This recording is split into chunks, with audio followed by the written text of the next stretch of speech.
వక్రతుండ మహాకాయ సూర్యకోటి సమప్రభ నిర్విఘ్నం కురు మే దేవా సర్వకార్యేషు సర్వదా. గురు బ్రహ్మా గురుర్విష్ణు గురుర్దేవో మహేశ్వరః.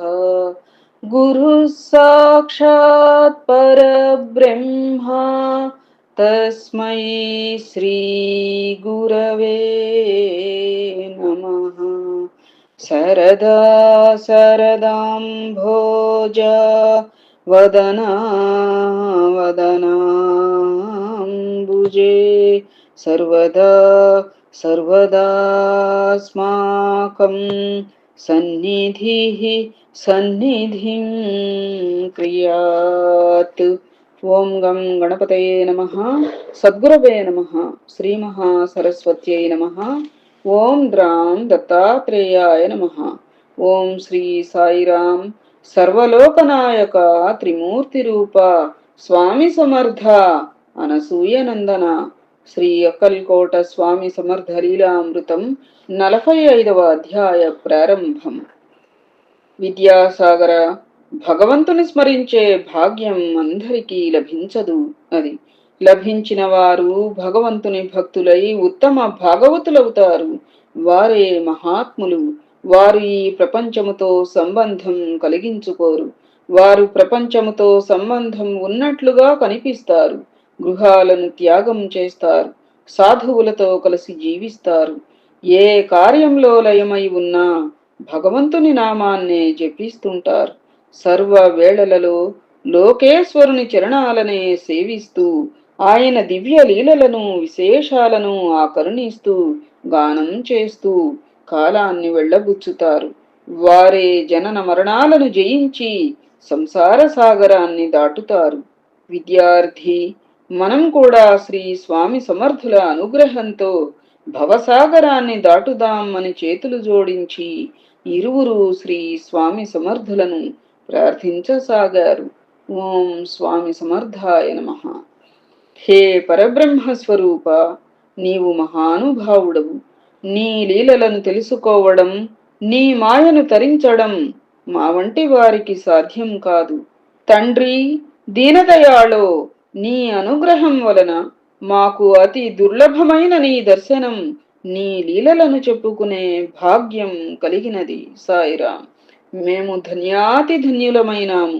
ఓ సద్గురుమూర్తి, మీ చరణాలను ఆశ్రయించడం ద్వారా బ్రహ్మ రుద్రాదుల కంటే అదృష్టవంతులమని ఇప్పటికి గ్రహించాం. ఓ దత్తస్వరూప, నీవు భక్తవత్సలుడు. ఎల్లవేళలా నీ కథలను వింటూ, నిన్ను కీర్తిస్తూ, నిన్ను అర్చిస్తూ, నిన్ను అభినందిస్తూ, నీ రూపాన్ని చూస్తూ ఉండే భక్తుల హృదయాంతరాలలో నీవు ఎల్లప్పుడూ ప్రకాశిస్తూ ఉంటావు. సర్వ హృదయుడవై ఉండి కూడా నిన్ను భజించని వారికి దూరంగా ఉంటావు. భక్తులకు పూర్ణ స్వరూపంగా గోచరిస్తావు.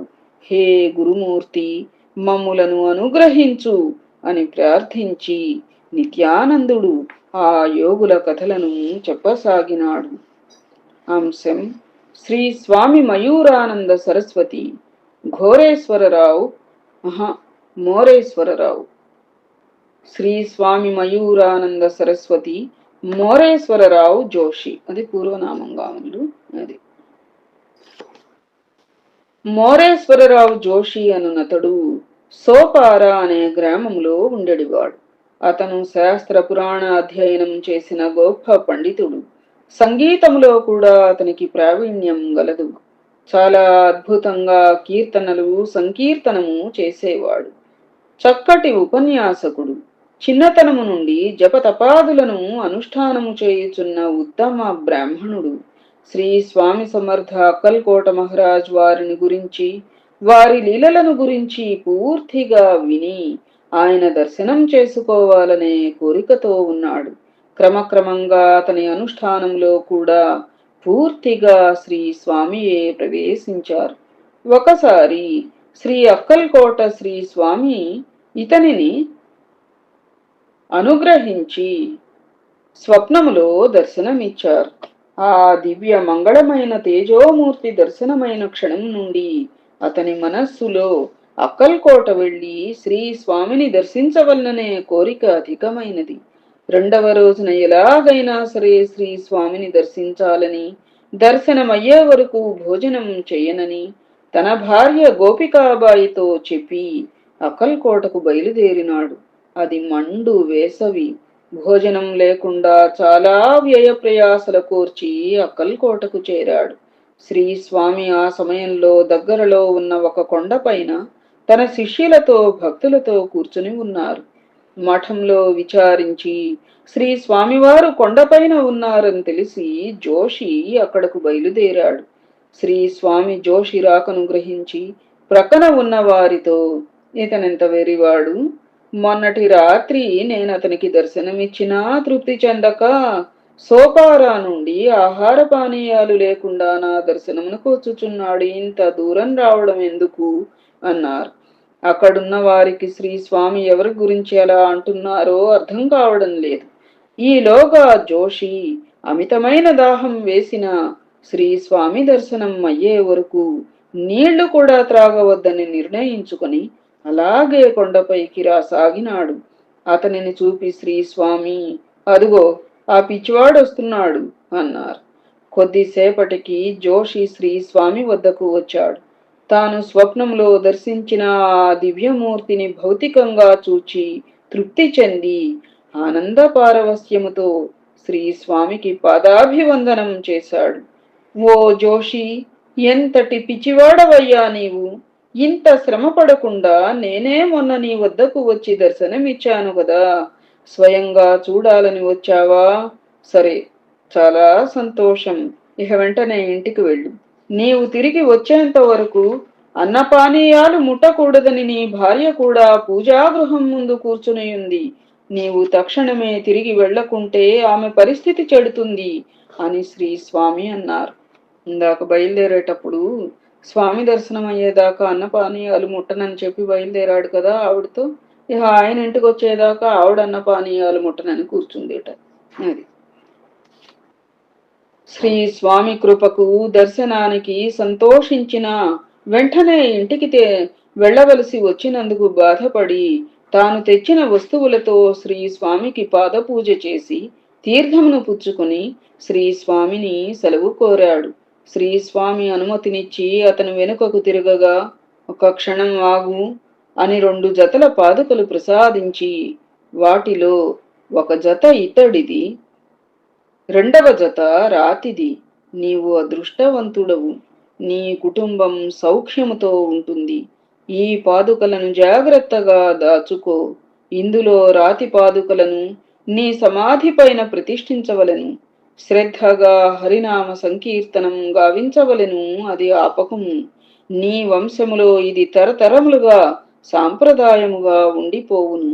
నీవు నీ ఆఖరి జీవితంలో ఆశ్రమ జీవితం గడిపెదవు అన్నారు. జోషి శ్రీ స్వామి ఆజ్ఞ ప్రకారం ఇంటికి తిరిగి వెళ్ళెను. ఆ మహాపురుషుని దర్శనంతో కృపతో తన భర్త ఇంటికి తిరిగి వచ్చినందుకు ఆనందముతో తన ఉపవాసమును ఆ ఇల్లాలు విరమించినది. ఆయన ప్రతిదినము భక్తి శ్రద్ధ విశ్వాసములతో ఆ పాదుకలను పూజించి నిరంతరము హరికీర్తనలు చేయుచు గొప్ప ఆధ్యాత్మిక సాధకుడిగా మారినాడు. చాలా కాలం తరువాత అతని భార్య చనిపోయినది. జోషి శ్రీ స్వామివారి ఆజ్ఞానుసారం సన్యాసాశ్రమం స్వీకరించి శ్రీ స్వామి మయూరానంద సరస్వతి అను పేరుతో ప్రసిద్ధి పొందినాడు. తన 75వ ఏట ఒకరోజు అర్ధరాత్రి పద్మాసనంలో కూర్చుని శ్రీ స్వామి సమర్థులను ధ్యానిస్తూ సమాధి చెందినారు. అతని సమాధి పైన ఈ రాతి పాదుకలు ప్రతిష్ఠింపబడినవి. ఇత్తడి పాదుకలు అతని వంశములో నిరంతరము పూజింపబడుచున్నవి. అతని వంశములోని వారందరూ కీర్తనకారులైరి. శ్రీ స్వామి సమర్థుల మాట నిత్యము సత్యము, నిత్య శాసనము. జోషి వంశములో నేటికీ కీర్తనా సాంప్రదాయం కొనసాగుచున్నది. అతని సమాధి ఒక పుణ్యతీర్థమైనది. అనేక మంది భక్తులు నిత్యము దర్శించి ఆనందించుచున్నారు. తదుపరి అంశం శ్రీ నానారేఖే జోషి. శ్రీ నానారేఖే జోషి అనువారు అహ్మద్ నగర్ నివాసి. అతను శ్రీ స్వామి సమర్థులకు అత్యంత ప్రియమైన భక్తుడు. ఒకసారి ఆయన కోరికపై శ్రీ స్వామి సమర్థులు స్వయంగా అహ్మద్ నగర్ వెళ్లి అక్కడ పీఠం స్థాపించారు. జోషి గొప్ప జ్యోతిష పండితుడు. ఆయనకు పింగళ పక్షి భాష తెలుసునని జనులు అనుకోసాగారు. ఆ భాష తెలిసిన వారు భవిష్యత్ చక్కగా చెప్పగలరని ఒక విశ్వాసం. భక్తి వలన అతను శ్రీ స్వామి సమర్థుల జాతక చక్రం తయారు చేసిరి. దానిని తీసుకుని అక్కల్కోటకు వెళ్లి శ్రీ స్వామికి సమర్పించను. శ్రీ స్వామి దాని వైపు చూడలేదు. కాని జోషి తీసుకున్న శ్రద్ధకు శ్రమకు సంతోషించిరి. జనన మరణములకు అతీతుడైన మహాయోగి సద్గురుమౌళికి జాతకముతో పని ఏమిటి? శ్రీ స్వామి జోషిని ఆశీర్వదించి తమ ఆత్మస్వరూప పాదుకలను ప్రసాదించిరి. జోషి వానిని తీసుకుని ఆనంద పారవస్యముతో శ్రీ స్వామికి పాదాభివందనం చేసి అహ్మద్ నగర్ చేరి ఆ పాదుకలను మఠమునందు స్థాపించి వాటిని పూజించి తరించెను. నేటికి అహ్మద్ నగర్లో ఆ పాదుకలను దర్శించి అనేక మంది తరించుచున్నారు. తదుపరి అంశం శ్రీ అవధూత కాలాబువ. పండరీపురంలో శ్రీ విష్ణునారాయణ్ ఉరఫ్ కాలాబువ అని పిలువబడే గొప్ప పుణ్యపురుషుడు అవధూత ఉండేవారు. అతను నిరంతరము ప్రపంచము నుండి విముక్తుడై ఏకాంతముగా దైవ సాధన చేస్తూ ఉండేవాడు. అతను అప్పుడప్పుడు బాలునివలే ఉన్మత్తునివలే ఇతరులకు అర్థం కాని వింత చేష్టలు చేస్తుండేవాడు. చూచువారికి ఆయన ప్రవర్తన బహు విచిత్రముగా కనిపించేది. అందువలన అతనిని సామాన్య జనులంతా పిచ్చివాడనుకునేవారు. భక్తి సాంప్రదాయం తెలిసిన వారు అవధూత అనుకునేవారు. అతనిపై శ్రద్ధ కలిగిన వారు పలకరించినప్పుడు కాలము పరమ దైవమని, దానికున్న శక్తి చాలా గొప్పదని, కాలం దుఃఖకరము ఆనందకరము అయిన సమస్త కారణములను తనలో దాచుకొని మానవునికి ఎల్లప్పుడూ నూతన ఉత్తేజాన్ని కలిగిస్తుందని చెబుతుండేవారు. అందుకే అతనిని అందరూ కాలాబువ అని పిలిచేవారు. ఒకసారి ఆయన ఇద్దరు బ్రాహ్మణ బాలురను అకారణముగా ముఖం మీద కొట్టినారు. వారికి చాలా దెబ్బ తగిలినది. ఆ పిల్లల తండ్రి మామల్తదారు రానడేకు కాలాబువాపై ఫిర్యాదు చేసినాడు. రానడే ఆ ఫిర్యాదును పురస్కరించుకుని కాలాబువాను పిలిపించి సంజాయిషి కోరినాడు. దానికి కాలాబువా, కాలం పరమ దైవం, సర్వమును కాలం రింగివేయును, సర్వమును దహించును అన్నాడు. అంతట రానడే ఇతడు నిజముగా పిచ్చివాడేనని భావించి పూనాలోని ససూన్ హాస్పిటల్ వైద్యమునకై పంపినాడు. అక్కడ బ్రహ్మనిష్ఠాపరుడైన వామనబువ ఈయనను చూచెను. వీరిలోని దివ్య తేజస్సును చూచి వీరు సామాన్యులు కారని గొప్ప పుణ్యపురుషులని గ్రహించెను. తన పలుకుబడిని ఉపయోగించి వారిని విడుదల చేయించినాడు.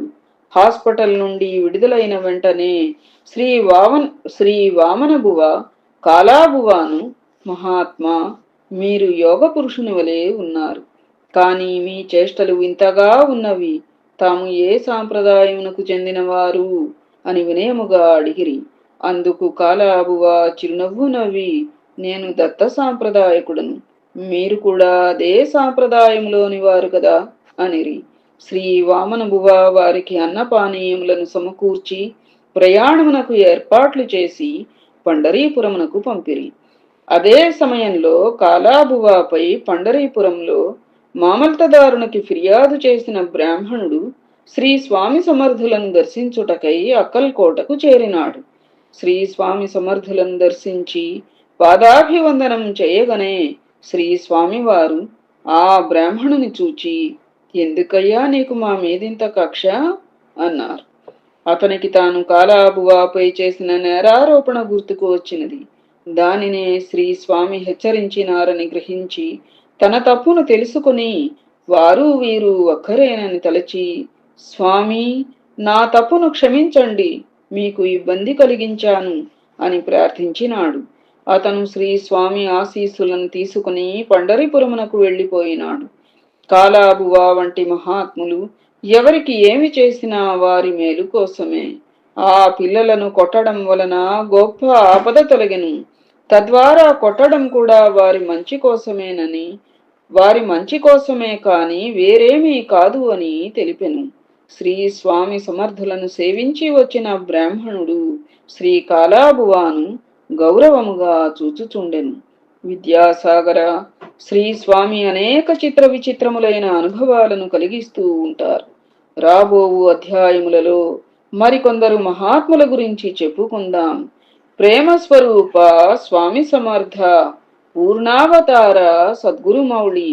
ఇది విద్యాసాగర శ్రీ నిత్యానంద యోగి సంవాద రూపమున శ్రీ దత్తాత్రేయ సంప్రదాయ శిష్య పరంపరలోని శ్రీ శ్రీ శ్రీ స్వామి విఠలానంద సరస్వతి మహారాజ్ శ్రీ విఠల్ బాబాజీ విరచిత శ్రీ అక్కల్కోట స్వామి సమర్థ లీలామృతం 45వ అధ్యాయం సంపూర్ణం. ఏతత్ ఫలం సర్వం సద్గురు చరణారవిందార్పణమస్తు. సద్గురవే నమః. శ్రీమాత్రే నమః. ఓం ద్రాం దత్తాత్రేయాయ నమః. శుభం భూయాత్.